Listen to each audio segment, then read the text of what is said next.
Тыныш жүрген адамды бағала. Айқайлаған адамды бәрі көреді. Ал тыныш жүрген адамды аз адам байқайды. Бірақ ең ауыр жүкті сол тыныш адам көтеріп жүреді.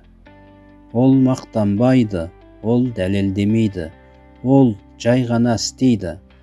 Айқайсыз еңбек ол нағыз батырлық емес пе?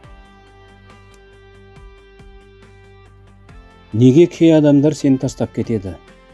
Кей адамдар сені емес, жағдайыңды жақсы көреді. Жағдай өзгерсе, олар да өзгереді. Олар сенің деңгейіңде емес, пайдаңа байланып жүреді. Ал нағыз адамдар жағдайға емес, саған қалады. Сондықтан кеткендерге ренжіме, олар өз деңгейіне қайтты деген сөз. Біз неге шаршадық? Адамдар физикалық емес, ішкі қысымнан шаршағанын түсінбейді. Бұл туралы ашықта айтылмайды.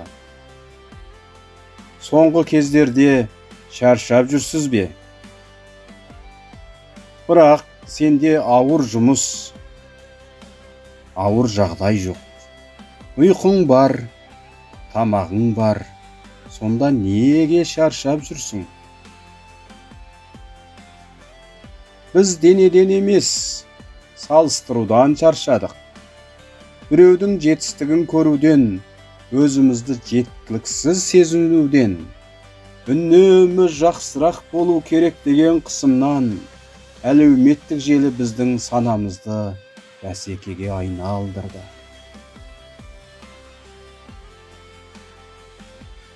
Бірақ ешкім шын эмоциясын көрсетпейді. Бұрын адамдар өмір сүретін, қазір адамдар дәлелдеп өмір сүреді. Бұрын бақыт тыныштық еді, қазір бақыт көрсетілім.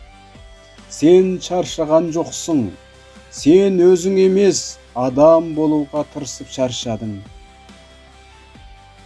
Адам өзін үнемі жетілдіре беруі керек деген түсінік бір күні өзін жек көруге апарады. Сенің баяу өмір сүруге қақың бар. Сенің ешкіммен жарыспауға қақың бар. Ендеше демал. Телефон демес, ойыңды өшір. Өзіңе жеткілікті екеніңді мойында.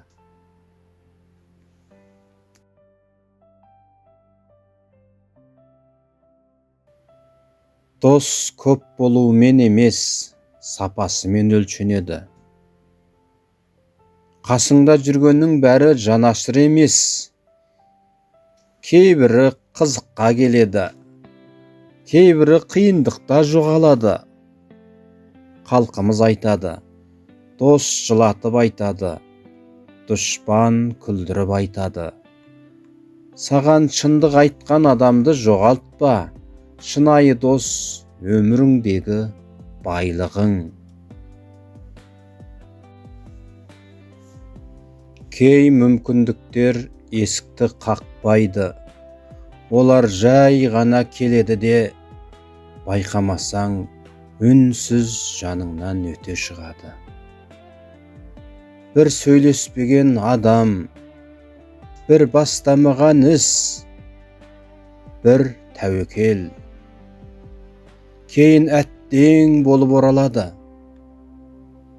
Батылдық өкініштен арзан күйінде қалады.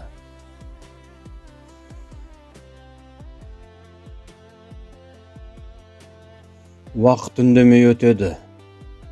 Уақыт ешкімге ескерту жасамайды. Кеше ғана бала едің, бүгін жауапкершілік арқаладың. Ертең біреу саған қарап өседі. Халқымыз айтады, уақыт жүйрік, бірақ ол жүгіріп бара жатқанын біз кеш түсінеміз. Кейбір адамдарды соңғы рет қашан көргеніңді де білмей қаласың. Сондықтан бүгінді бос өткізбеуге тиістіміз деп ойлаймыз.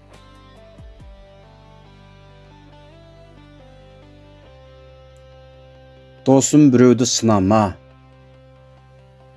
Біреуді сынамас бұрын, оның жүріп өткен жолын жүріп көр. Оның жүгін көтеріп көр. Халық айтады, сырт көз сыншы деп. Бірақ сырт көз ішкі ауыртпалықты көрмейді. Күліп жүрген адамның ішінде қанша күрес барын білмейсің. Сынағаннан гөрі түсінуге тырыс.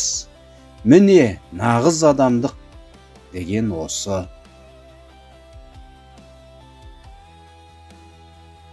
Алтын қасықпен тамақ жеген жанның кешегісін сіз білесіз бе?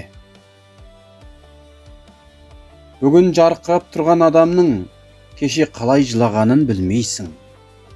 Бүгін бай көрінген жан кеше аш жүрген болуы мүмкін. Халық айтады, бүгінгі биіктің артында кешегі күрес жатады. Сыртына қарап үкім шығарма, әр адамның өз тарихы бар. Алтын қасық нәтиже, кешегі күрес шындық. Досым, бір күні кеш болады. Қоңырау шалуға, кешірім сұрауға, құшақтасуға кеш болады. Халық айтады, тірінің қадірін біл, өлінің қабірін біл. Бар кезде бағаламаған адам, жоқ кезде ең көп жылайды. Сағынбай тұрып қадірле, жоғалтпай тұрып бағала. Өмір екінші мүмкіндік бермеуі мүмкін.